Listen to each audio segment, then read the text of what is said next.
Bapak Ibu sekalian yang juga berbahagia, serta para pemuda yang mau kawin dan para pemudi yang mau kawin.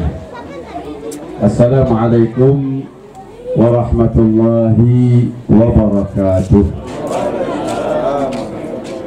Alhamdulillahi rabbil alamin. Walhamdulillah nahmaduhu wa nasta'inuhu wa nastaghfiruh wa na'udzu billahi min shururi anfusina wa sayyiati a'malina. Innahu man yahdihillahu fala mudilla lahu wa man yudlil falan tajida lahu waliyyan mursyida. Alhamdulillah bahwa pada pagi hari ini telah terlaksana salah satu perintah Allah Subhanahu wa taala, yaitu perintah untuk menikah, dan telah terlaksana salah satu sunnah Rasul sallallahu alaihi wasallam, di mana kita sama-sama ikut menjadi saksi atas pernikahan Muhammad Lutfi bin Lamuni dan Warini binti Rapati. Mudah-mudahan kehadiran kita menjadi saksi dan juga mendoakan agar pernikahan mereka pernikahan yang mubarakah. Salawat serta salam ke atas baginda sallallahu alaihi wasallam. Allahumma salli wa sallim alaihi. Baru beberapa hari yang lalu kita sama-sama menghadiri pernikahan. Sekarang kita hadir lagi di pernikahan. Insya Allah semakin banyak kita hadir di pernikahan, hati kita insya Allah semakin bahagia. Karena memang pernikahan itu membahagiakan. Yang juga alhamdulillah ini kita perhatikan, di waktu pernikahan di sana tiba-tiba Pak Imam membisikkan, insya Allah sebentar lagi Lutfi mau menikah. Saya bilang, Lutfi ini sudah tidak sabar atau terlalu lama menunggu? Tapi memang bagusnya menikah itu disegerakan. Ada beberapa perkara al-ajalatu fiha laisa minasyaitan. Mensegerakan atau segera bukan dari perbuatan syaitan. Di antaranya adalah tazwijul bikr, segera mengawinkan al-bikr, para pemuda dan para pemudi. Karena memang kalau sudah waktunya mau menikah, maka memang ada beberapa keadaan hukum. Ada yang wajib, ada yang sunnah, ada yang mubah, ada yang makruh, ada yang haram pun juga ada. Tapi yang hari ini insya Allah sudah masuk kategori yang sudah selesai, tidak perlu kita cerita tentang hukum. Ini memang saudara kami ini, ponakan ini cukup tabah. Saya dulu sering melihat dia kadang-kadang di pantai Kambebe sana. Ini saya punya ponakan ini lagi kenapa? Maka begitu mengenang peristiwa-peristiwa dengan beliau ini, saya sempat mencoret-coretkan pantun untuk beliau ini. Nanti saya mulai dengan pantun ini sebelum saya cerita yang lain. Jalan-jalan di jembatan Kambebe, ini selalu beliau. Menatap itu terbayang Nuri bersenandung indah, rame-rame di tenda perkawinan, si ganteng Lutfi tersipu bahagia. Imam mesti ngamatin aku maboya. Coba berkata kau imam. Laut One memanjang jauh, banyak ikan bersenang-senang. Lutfi menanti penuh tabah. Hari menikah, Sauba dan Idrus pun ikut bahagia.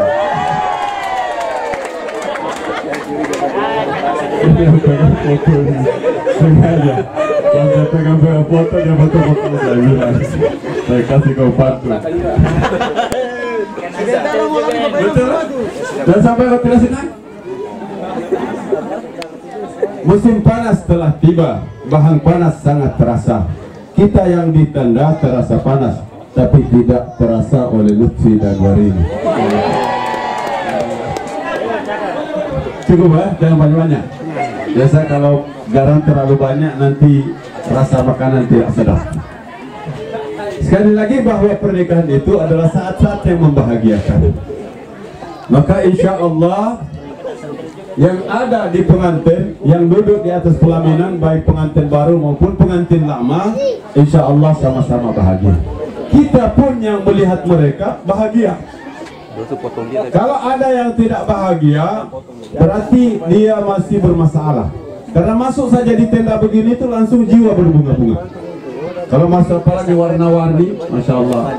Ini yang menyiapkan tenda juga memang dipersiapkan khusus ini untuk Lutfi ini. Kayaknya lain tendanya hari ini. Ya, Masya Allah, tabarakallah.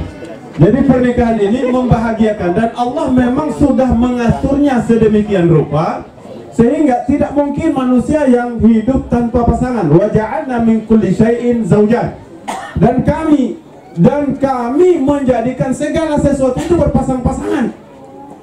Maka ada siang, ada malam, ada bahagia, ada susah, ada laki-laki, ada perempuan. Itu sudah rencana Allah untuk menjadikan alam kehidupan kita ini indah. Jadi tidak mungkin dijadikan satu warna dan tidak mungkin dirubah menjadi satu. Ada mungkin pernah kita baca di internet desa tanpa lelaki. Tapi ternyata di desa itu merindukan keadaan, merindukan kedatangan laki-laki. Maksudnya bahwa segala sesuatu dijadikan berpasang-pasangan. Maka kapan tidak berpasangan, sama dengan orang yang pakai sendal satu, hanya satu, kaki satu. Ketika dia pakai sendal cuma satu, maka kakinya pincang. Dia jalan tidak seimbang. Maka memang harus berjalan dengan pasangan, dengan berpasangan. Begitu juga alam semesta. Maka Allah mewujudkan alam ini dengan seimbang, dengan dijadikannya berpasang-pasangan. Kapan kita merusak tatanan berpasang-pasangan ini, maka berarti kita membuat menjadi tidak seimbang.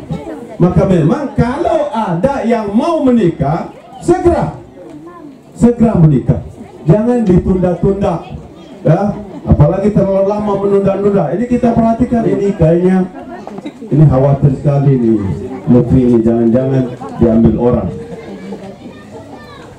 Jangan lama-lama nanti diambil orang. Ya. Itu memang diciptakan berpasang-pasangan. Dan memang Allah menjadikan itu, subhanallah. Ketika Allah menciptakan berpasang-pasangan, Allah juga membuatnya bagaimana pasangan itu ingin mencari pasangannya. Dibuat suka. Maka di dalam proses penciptaan manusia, Allah mengaturnya sedemikian rupa sehingga memang keinginan untuk berpasang-pasangan itu menjadi fitrah. Cuma berbeda antara lelaki dengan perempuan. Diciptakan secara berbeda, baik struktur otaknya maupun fisiknya. Maka laki-laki itu biasanya kalau dia berkaca, dia seakan-akan betul-betul percaya diri, seakan-akan berotot, badan tegak, padahal kadang-kadang kurus juga. Tapi dia seakan-akan berotot. Karena memang begitulah laki-laki. Kalau perempuan lain. Kalau perempuan ini memang diciptakan oleh Allah dengan penuh perasaan. Dan itu sangat terpengaruh oleh struktur otak yang memang disengaja oleh Allah. Maka yang namanya mencari wanita itu biasanya ya mencari wanita, ya laki-laki lah kalau yang mencari wanita maksudnya yang ingin mencari pasangan itu biasanya laki-laki. Yang wanita itu biasanya menunggu karena memang di otaknya juga begitu. Maka memang berbeda cara penyikapan. Kenapa Allah Subhanahu wa taala Rasul sampai bilang dalam hadis yang dibaca oleh khatib waktu khutbah nikah tadi. Waktu khutbah nikah tadi kok grogi yang khatibnya tadi? Mana yang khatibnya tadi? Hari ini saya baru menyaksikan yang khatib grogi, yang menikahkan grogi. Jauh-jauh dari Ternate, tapi dia, ini bahaya nih kok. Yang menikahkan yang grogi ini.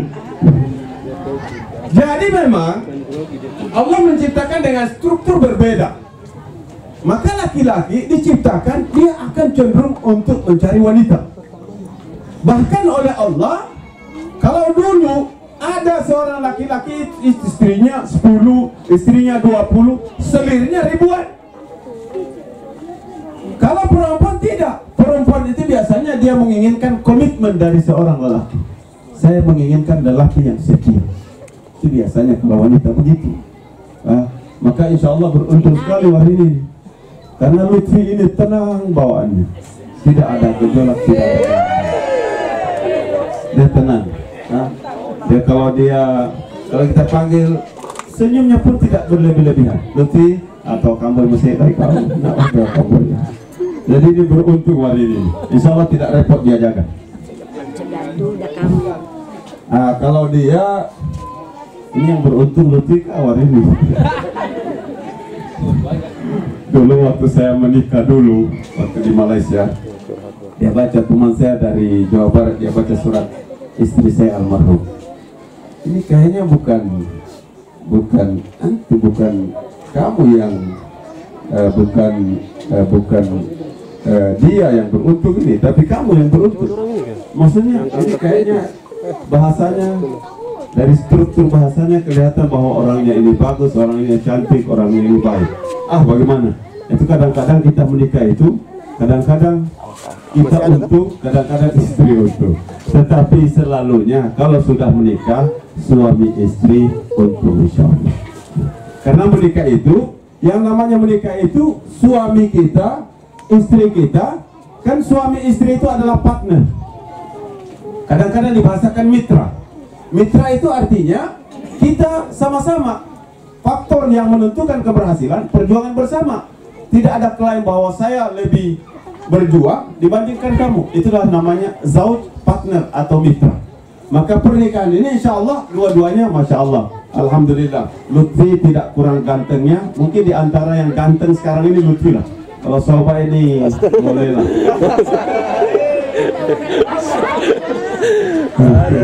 Mereka itu tidak terus lah. Aduh, sakit. Potong itu di YouTube. Saya tahu di dalam hati ini Soba ini kadang-kadang saya seganting ini kok nggak kawin-kawin. Dulu Lutfi juga begitu. Apa kurangnya saya ganteng, tinggi, masya Allah. Kenapa kok nggak kawin-kawin? Sekarang sudah kawin, alhamdulillah. Tapi masya Allah, cara memilihnya juga pantas kalau dia takut kalau diambil orang. Memang diberi karunia istri yang cantik, masya Allah. Mudah-mudahan cantik luar, cantik di dalam. Dan cantik di dalam itu faktor yang paling menentukan adalah fasfar bidati din, zatud din, agama. Itu yang paling menentukan untuk cantiknya di dalam. Istri cantik tapi membawa masalah. Yang di rumah ini siapa yang suami? Saya suami, kan kamu yang suami. Namanya kikir. Pak, tolong buatkan teh. Kasih kamu. Terima tamu. Kalau batu gua itu. La haula wala quwwata. Tapi subhanallah, maha kuasanya Allah. Kalau ketemu istri yang begini, pas suaminya juga penyabar. Bang, kau bilang bukan lo tema itu, Pak. Leha boleh kemarin, Pak. Masya Allah, luar biasa. Begitulah kehidupan. Ketemu istri yang begini, suaminya pun begini. Cuman saya nasihatkan, kalau kita punya pasangan, tolong dijaga baik-baik. Bagaimana menjaganya? Dengan agama ini. Minta pertolongan dari yang menjaga jiwa manusia untuk menjaga pasangan. Maka istri khususnya memang harus kuat-kuat berdoa. Karena laki-laki itu kalau di luar pandangannya kemana-mana. Maka di antara perintah agamanya adalah ghaddul basar. Ghaddul basar itu tutup pandangan. Sehingga memang agama mengharamkan seorang lelaki memandang wanita terlalu lama. Jadi prototip ikamatan tak itu dosa. Tapi kalau sekali pandang lewat, sekali pandang dia lihat, cantiknya, itu rezeki. Rezeki dari Allah. Allah memperlihatkan bunga yang indah depan kita. Ikamatan kata bahwa itu rezeki. Tapi kalau ikamatan kata main. Itu sudah syaitan, itu sudah syaitan. Ya, syaitan. Maka memang wanita itu yang halal melihatnya cuman suaminya.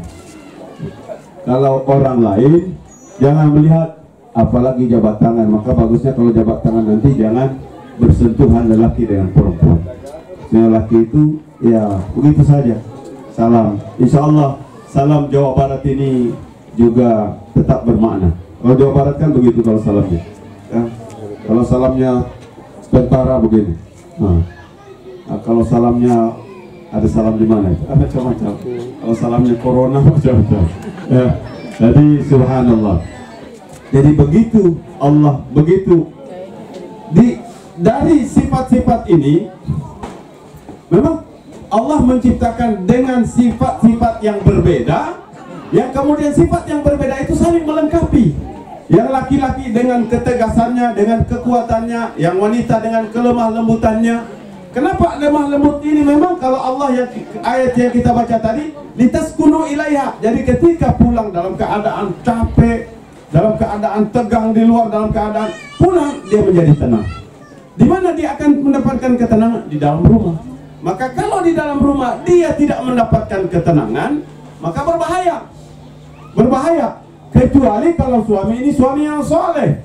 Kalau di rumah misalnya dia tidak mendapatkan ketenangan, gelisah, mungkin dia ke masjid, dia berzikir. Astagfirullahaladzim. Dia berzikir dia. Berzikir. Nah, kadang-kadang, tapi kemudian jangan salah paham ya. Kalau misalnya lihat ada siapa di masjid sering husuk berzikir, kayaknya ada masalah dengan istrinya. Ya, salah paham. Maksudnya bahwa cara mencari ketenangan itu berbeda. Berbeda. Maka sering juga saya sebut, perbedaan-perbedaan ini juga memang menuntut kita untuk kita pahami, menuntut suami istri untuk paham. Maka memang harus dipahami betul. Kalau Lutfi ini biasanya kebiasaannya bagaimana. Kan? Kalau selama ini kalau dia pusing-pusing dia ke KBB, dia buka-buka HP. Insya Allah sekarang tidak lagi. Tidak lagi. Tapi maksudnya kita harus mengerti kebiasaan laki-laki itu bagaimana, kebiasaan perempuan itu bagaimana. Sering saya ceritakan bahwa yang namanya laki-laki itu kalau melihat salah satu dia simple. Cara melihatnya simple. Kalau melihat warna cukup warna apa merah sudah. Kalau perempuan tidak bisa begitu. Ada merah muda, ada merah tua, ada merah pink, ada merah macam-macam. Dia sedetail itu melihat. Kalau laki-laki simple. Maka kalau ke pasar paling repot itu suami. Kalau dia suami dia di pasar depan toko dia tinggal lipat tangan di depan toko. Nah dia mali bakasi kompor atau istrinya masih tenang di sana, dia lihat satu-satu pakaian itu. Nih tanah ini. Tangkau kancingnya kayaknya terlalu besar ya. Pindah tuh. Nih tak mana ini. Tangkau bodoh ini. Nih tanah ini sampai lupa desa sampai anak dia. Itu perempuan. Tapi ini harus kita mengerti. Maka ketika kita mengerti, kalau kita nemani istri, ya kita harus sabar. Bahkan sabarnya walaupun apa olehnya HP, tinggal dia buka HP. Karena saking asiknya dengan HP itu nulis bahwa bilang, tembak, padahal lupa nama. Kalau tidak, apa maksudnya? Bahwa ini bentuk-bentuk pemahaman yang kemudian membantu hubungan rumah tangga dengan baik. Di antara perkara yang selalu berlaku, semua rumah tangga begitu. Yang namanya istri suka bercerita.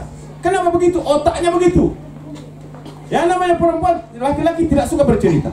Maka kalau laki-laki, kalau misalnya Lutfi ini tiba-tiba istrinya punya masalah, dia akan cerita. Karena dengan cara itu meringankan beban di dalam hati. Kalau laki-laki tidak begitu, maka dia cerita, bahkan cerita yang sama kemarin diceritakan, 2 hari yang lalu diceritakan, 3 hari yang lalu diceritakan, masih diceritakan lagi. Tapi memang begitulah. Tapi kita harus menjadi pendengar yang sabar. Tapi jangan pura-pura sambil main HP, umbet terus sambil HP. Jangan, itu dia tahu pura-pura dengar kita. Kita pura-pura dengar tapi tidak usah pakai HP. Ya pura-pura dengar. Pura-pura dengar. Nama pura-pura kan sudah 3 kali diceritakan. Ceritanya berulang-ulang. Tidak ada perubahan dalam skripsi ceritanya. Jadi, enggak Pak. Sabar. Kenapa? Itu begitu. kalau perempuan. Berbeda juga dengan laki-laki. Selalu juga saya ceritakan, laki-laki ini tipenya ya, kebanyakannya laki-laki itu kalau punya masalah tidak mau cerita. Jadi kalau ada masalah bagaimana? Dia diam. Besok ke kamar, dia masuk kamar. Dia masuk kamar, jadi kalau jangan tanya. Sabar Pak, sabar. Kenapa dia aneh mau sabar itu? Kau cerita kau. Sabar Pak, semua ada hikmah. Dia sudah tahu ada hikmahnya itu. Sudah. Jadi sebentar ada tahu kebiasaannya apa dia minum. Dia minum kopi Torabika. Kamu kios di depan kopi Torabika nih. Apa nih kopi? Bahasa Sanggara namanya Nusantara. Kau cerita, masuk simpan di atas meja dia. Sudah, itu cara menyelesaikan masalah laki-laki. Ini semuanya harus kita mengerti. Perbedaan-perbedaan ini kita harus mengerti demi menjaga kelangsungan rumah tangga. Dengan demikian, insya Allah perjalanan rumah tangga akan berbaik. Tapi bukan berarti kemudian tidak ada masalah dalam rumah tangga. Yang namanya manusia, selama dia adalah manusia, masalah itu akan tetap ada. Bahkan masalah yang sepele saja menurut kita bukan masalah, menurut istri jadi masalah. Menurut istri bukan masalah, menurut kita jadi masalah. Dari masalah-masalah yang sepele. Jadi kemana tempat kita berlindungnya? Memang harus selalu kembali kepada Allah. Dan juga yang paling penting, ada ungkapan Arab itu namanya al-musarahah, terus terang. Kalau sama suami misalnya tidak suka, saya tidak suka begini, sampaikan. Jangan ditahan-tahan. Sampaikan bahwa saya tidak suka begini. Karena dengan begitu, kemudian istri menjadi mengerti, suami menjadi mengerti. Jadi dengan begini maka insya Allah perjalanan rumah tangga dia akan semakin bagus. Maka kapan semakin bagus, insya Allah rahmat Allah akan turun kepada kita. Maka disitulah kemudian kita akan mewujudkan keluarga yang sakinah mawaddah warahmah, yang anak-anak juga nanti lahir adalah anak-anak yang soleh. Kalau misalnya rumah tangganya sering bertengkar, suami istri sering bertengkar, itu nanti pengaruhnya terhadap anak-anak. Juga dipelajari, memang harus dipelajari. Suami istri harus belajar. Kapan suami marah, istri jangan ikut marah. Kapan istri marah, suami jangan ikut marah. Karena ketika suami istri ini marah, anak mau cari perlindungan di mana? Di salah satunya.